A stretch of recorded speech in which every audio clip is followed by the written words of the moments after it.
আজকে আমি সিজনাল একটা ফ্রুট দিয়ে একটা ডেজার্ট বানাবো। সো এটা একটা ফ্রুট, নাম হচ্ছে আই থিঙ্ক কাকি।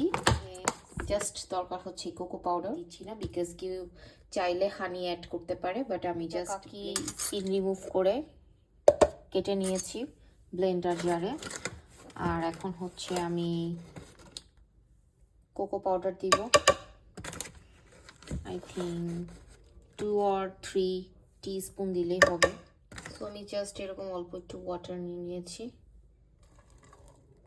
আর এখন আমি এটা ব্লেন্ড করে নিব। সো ব্লেন্ড করে একদম এরকম হয়ে গিয়েছে। এখন আমি এটাতে জাস্ট নিয়ে নিব, ফ্রিজে রাখবো। এখন জাস্ট এরকম হয়েছে, দেন 3 আওয়ার্স পরে চেক করব। তো অ্যাটলিস্ট 4 to 5 আওয়ার্স লেটার আমি এটা ফ্রিজ থেকে বের করে নিয়েছি, অ্যান্ড এটা পুরো ফ্রোজেন হয়ে গিয়েছে। আই মিন পুরো জেলির মতো, পুডিংয়ের মতো জমে গিয়েছে। এখন আমি দেখি এটা প্লেটে নিলে কেমন হয়। সো আই ডোন্ট নো এটা কেমন হবে। জাস্ট আমি এটা একটা, wow, just look at the pudding.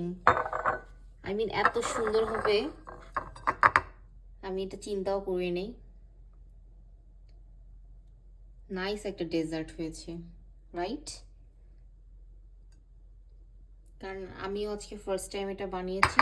সেটা আমি জাস্ট কিছু পিস্তাচিও জাস্ট একটু ক্রাশ করে নিয়েছি। সো ভালো লাগলে ট্রাই করবেন, and thank you so much for watching my blog.